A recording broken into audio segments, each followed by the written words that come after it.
Kementerian Keuangan di bawah kepemimpinan Purbaya Yudisadewa makin mengintensifkan upaya pemberantasan impor pakaian bekas ilegal atau yang dikenal dengan balpres. Penindakan ini tak hanya fokus pada penyitaan barang, tapi juga menargetkan akar masalah di hulu dengan ancaman sanksi terberat yakni masuk daftar hitam atau blacklist nasional seumur hidup bagi para importir gelap. Seperti apa kelanjutannya? Penindakan terhadap pakaian bekas impor ilegal selama ini dilakukan Direktorat Jenderal Bea dan Cukai atau DJBC Kementerian Keuangan. Menurut Purbaya, sanksi yang berlaku selama ini seperti pemusnahan barang dan denda belum memberikan efek jera. Ia menyebut pemerintah tengah menyiapkan aturan baru untuk memperkuat penegakan hukum terhadap praktik impor pakaian bekas yang marak terjadi di berbagai daerah. Kita monitor terusan di lapangan.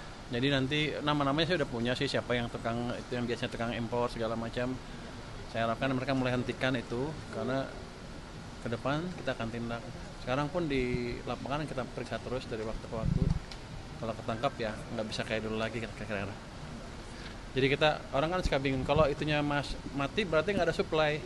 Supply-nya barang-barang domestik harusnya nanti. Biar industri domestik juga hidup lagi. Ya nanti dia beli pakaian-pakaian dari produsen dalam negeri lah. Kan masa kita melegalkan yang ilegal sementara produsen dalam negeri mati, kan sama juga untungnya nanti didapatnya. Kan mereka yang penting untung kan. Saya pernah bilang kan, tanya ke orang bea cukai apa hukumannya hanya ditaruh di mereka, barangnya dimusnahkan terus orangnya dipenjara. Saya bilang saya rugi. Cuma udah ngeluarin uang buat musnahin barang, terus ngasih makan orang lagi. Jadi nanti barangnya dimusnahkan, orangnya denda, dipenjara juga dan akan di blacklist. Yang terlibat itu saya akan larang impor seumur hidup. Faktanya selain blacklist berdasarkan undang-undang tentang perdagangan dan kepabean, importir gelap juga bakal menghadapi ancaman pidana penjara paling lama 5 tahun dan atau denda hingga 5 miliar rupiah. Kira-kira apakah ini akan memberikan efek jera? Direktur Komunikasi dan Bimbingan Pengguna Jasa DJBC Nirwala Dwi Herianto menyebut, kasus ini menambah panjang daftar penindakan terhadap impor pakaian bekas ilegal. DJBC mencatat pakaian bekas impor menjadi barang ilegal yang paling banyak diselundupkan ke Indonesia. Sejak 2024 hingga Agustus 2025 tercatat 2.584 kali penindakan dilakukan, dengan nilai barang mencapai 49,44 miliar rupiah.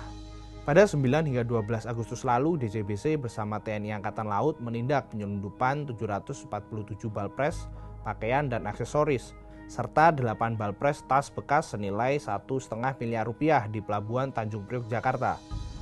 Balpres adalah pakaian bekas yang diimpor secara ilegal dan dikemas dalam karung besar. Sementara itu, situasi ini nampaknya membuat cemas para pedagang pakaian bekas, salah satunya di Pasar Senen, Jakarta. Mereka menilai kebijakan ini akan mengancam usaha yang selama ini jadi mata pencarian mereka.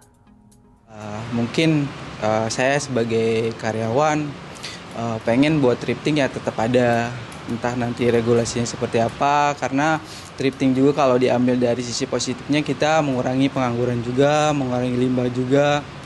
Terus kita barang-barangnya meski di luar terus tetap steril, kita tetap sterilkan dan semoganya ke depannya kita bisa berdampingan dengan brand-brand lokal dengan regulasi yang jelas dari pemerintah.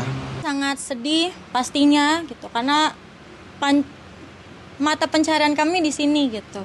Tapi ya semoga untuk ke depannya bisa untuk thrifting dan brand-brand lokal bisa seiring berjalan bersama.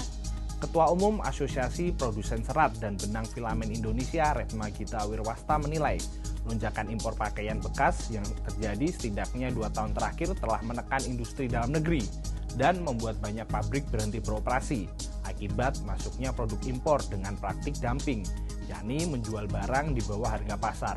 Nah, kalau menurut sahabat Kompas, apakah kebijakan yang akan ditempuh Menhub Purbaya ini bakal tepat sasaran dan bisa membangkitkan lagi industri tekstil tanah air?